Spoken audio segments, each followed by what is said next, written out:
Thank you, Honorable Speaker, and I thank the Honorable Tanya Wanganiko for the question.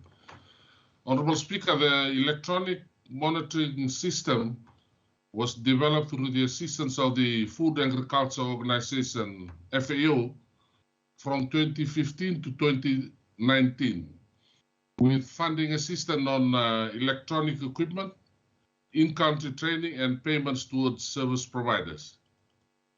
At the end of the FAO's engagement, government then allocated 600,000 during the 2020-2021 budget year.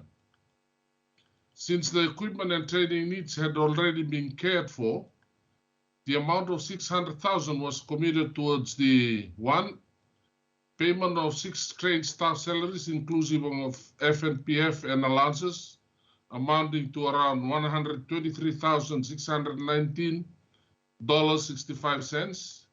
And secondly, payment to service providers, Setlink International, for onboard and onshore service maintenance with an amount of $476,380.35.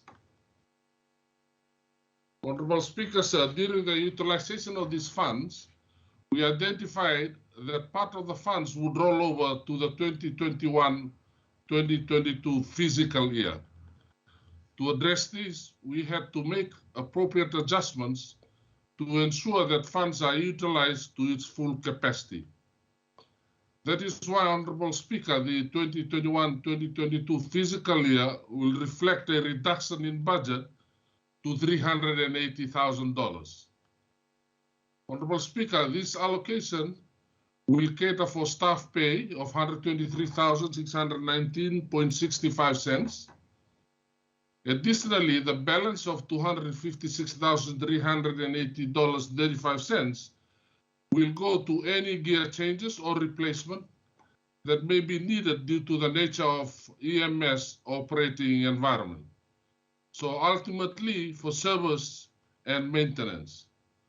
Honorable Speaker, sir, this is similar to the question raised by Honorable Salote Randrono, as these projects are carried out in phases. Due to the Ministry of Fisheries diligently following laid out procedures and systems, delay in the completion of work for Koro and Wainingandru ice plants. Let me briefly touch on the process required to finalize these projects. Honorable Speaker, the construction of ice plants involves a long process, both technical and administrative in nature. All these processes must be executed with due care and diligence to ensure that funds is utilized with optimal returns on investment back to government.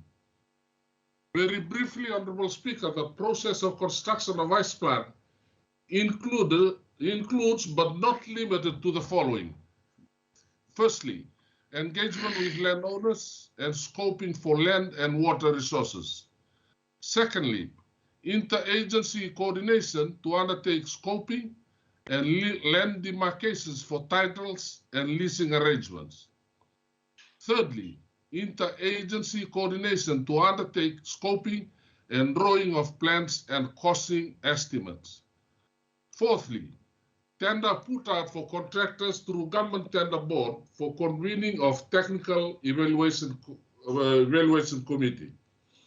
Fifth, upon approval, contracts done up with contractor and subsequent procurement and RIE processes takes place. Honorable Speaker, sir, process 1 and 2 earlier mentioned on engagement with landowners for consent on the site, confirmation of water source, and land demarcation for titles and leasing arrangement. This process is one that can prolong the construction plan, and I wish to state at this juncture that the Ministry of Fisheries will not move into step 3 and 5 of the process above if these issues are not resolved. Honorable Speaker, sir, in comparison, for the Dia and Moala, that were new stations we built 3 years ago, that required step 1 to 5. Compared to Rotuma, where we build the ice plant within the government station, Most of the needed mandatory steps were already covered, which allows us to construct the ice plant straight away. Honorable Speaker, this is exactly what happened with the site that was given to the Ministry of Fisheries for Koro Ice Plant. The land that was initially cited for Koro Ice Plant was later discovered to be under dispute by the neighboring landowning unit. And also, we were not able to get the consent on the majority of the landowning unit until today. The water source that was identified was located on a separate piece of land other than the one previously selected. The allocation of a budget provisioning for scoping this year will enable the ministry to conduct another site survey with the relevant interagency stakeholders with Koro Island Development Committee in selecting the most appropriate site.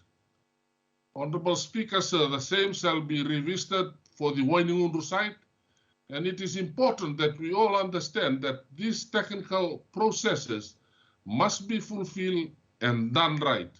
At the first step, for steps 3 to 5 to effectively execute when it falls through. I wish to reiterate, Honorable Speaker, sir, that the Ministry is well aware of the ice plant needs for Koro and Waingunru. These two sites is very much still in the plans of the Ministry and will be implemented when all technical and administrative planning issues have been checked off. Thank you, Honorable Speaker, sir.